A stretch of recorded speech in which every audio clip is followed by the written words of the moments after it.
இவ்வளவு மிளகு, மிளகு பொடி, மஞ்சள். இது எதுக்கு ஃப்ரை பண்றதுக்கா? மீன் வந்து கொதிக்க. இது வந்து வெறுமிளகாய் சொல்றேன், வெறுமிளகாத்தூள். ஏன்னா மீன் வந்து கம்மியா இருக்குது, அதனால நிறைய போடக்கூடாது. கரெக்டான காரம். மைதா மாவு ஒரு ஸ்பூன் எடுக்கும். உப்பு கரெக்டான அளவு உப்பு. இது கரெக்டா வரும். நாக்கில் வச்சுட்டு பத்தாதுன்னா கொஞ்சம் போட்டோம். இவ்வளவு மைதா மாவு. இது வீட்டு மிளகாய் தூள், வீட்டு மிளகாய் தூள். மக்களே இதை நல்லா விரவிட்டு, இது நம்ம அந்த கார்ன்ஃபிளவர் மாவு எல்லாம் போடுவாங்க இல்லையா, நமக்கு வந்து இப்போதைக்கு இது வீட்டுல இல்லாத பட்சத்துல இந்த மாதிரி போட்டுக்கலாம். கோதுமை மாவு போட்டுக்கிட்டோம்னா அந்த பசத்து மாதிரில லைட்டா அந்த இதுல போய் குடிச்சுக்கணும். மீன்ல லேசாதான் போடணும், ரொம்ப போடணும். ஆமா, லைட்டா போடுறோம். நிறைய போடுவேன். நிறைய போட்டோம்னா மாவாதான் தெரியும். லைட்டான தண்ணி இதை விட்டு விரைகிட்டோமா, காரம் எவ்வளவு தேவையோ அந்த அளவுக்கு நீங்க வந்து போட்டுக்கணும். இந்த மசாலா நல்லா இந்த பேஸ்ட் மாதிரி நல்லா எடுத்துக்கிடுங்க. இது வந்து எளிமையா நம்ம வீட்டுல எப்பவுமே இருக்கும் தானே, கோதுமை மாவு எடுத்து கொஞ்சம் போட்டு பொரிக்கிறது மீன்.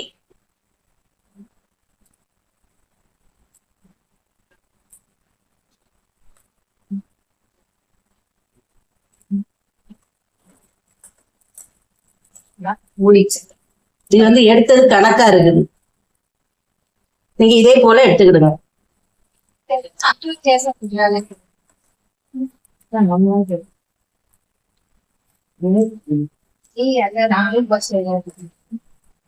எடுத்துக்கிட்டீங்களா? அவ்வளவுதான். கொஞ்சபட்சம் அரை அவர் ஊறிட்டுன்னு வைங்களேன், அது உப்பு புளியும் நல்லா உரைச்சிடும். இதுல லாஸ்ட் இவ்வளவு புளி தண்ணி. இந்த புளி தண்ணியை நம்ம ஊத்திட்டோம்னா அந்த உப்பு புளி எல்லாம் கலந்து, அப்படி புளி இல்ல ஊத்த முடியல ஏதோ ஒரு மிஸ் ஆயிடுச்சுன்னா டக்குன்னு ஒரு அரை எலுமிச்சம்பழம் எடுத்து லைட்டா புளிஞ்சிரு. அந்த புளிப்பு அதுல ஊறிடும். இவ்வளவுதான். அந்த கொதிக்கும் போது பாருங்க நல்லா இருக்கும். இப்ப எடுத்துட்டோம், அவ்வளவுதான். இப்படியே வச்சிருவோம். இதுல லைட்டா மல்லித்தலை போட்டுக்கலாம்.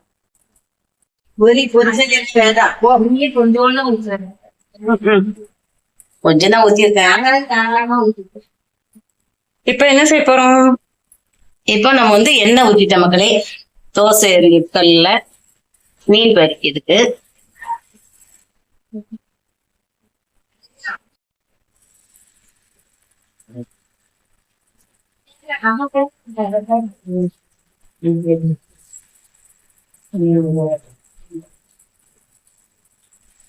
தோசைக்கல்ல ஒட்டாத தெரியுமா? ஒட்டுண்டா. அத வந்து எடுக்கும்போது அதுக்கு நேரா நம்ம நேரம் அந்த எண்ணெய் அந்த மசாலா பொரிய வரைக்கும் விடாம நம்ம ஒரு ஒரு அளவு கொஞ்ச நேரத்துல நம்ம அதை வந்து மாற்றி போட்டோம்னா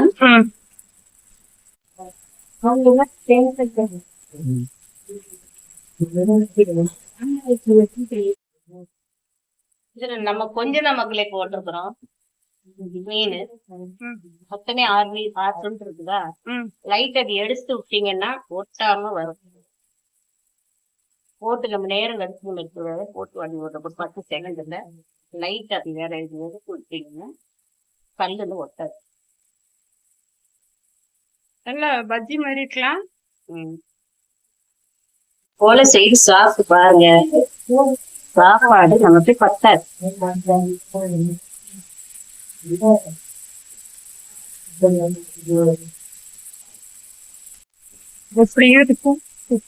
நம்ம இந்த கோதுமை மாவு வந்து அதுல கொஞ்சம் பிடிச்ச வரைக்கும் கொஞ்சம் விட்டு அப்புறமா நீங்க மாற்றி போட்டீங்கன்னா இந்த மாதிரி வந்துடும்.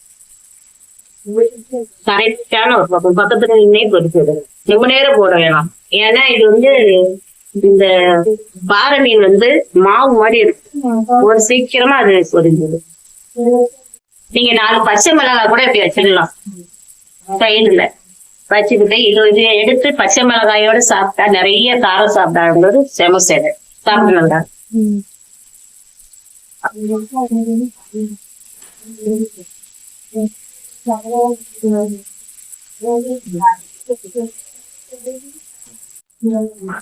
போட்டோமா, இதான் கலரு. இவ்வளவுதான். இதை எடுத்துக்கிட்டு வேணும்னா நமக்கு வந்து பச்சை மிளகாய் கண்டிப்பா போடலாம். நல்லா காரம் சாப்பிடுறவங்க இப்படி எடுத்து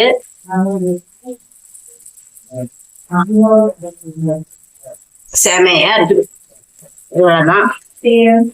இத வந்து கடைசி சப்போஸ் உங்களுக்கு உப்பு பத்தலைன்னா மக்களே இப்படி லைட்டா துணிக்கு. அவ்வளவுதான். அவ்வளவுதான் மக்களே. சூப்பரா மீன் வறுவல் ரெடி. இந்த மாதிரி நீங்க செஞ்சு பாருங்க. இதே போல செய்து பாருங்க. பிடிச்சிருந்தா லைக் பண்ணுங்க, சப்ஸ்கிரைப் பண்ணுங்க. உங்க ஆதரவு எங்களுக்கு கொடுங்க. நன்றி. நன்றி.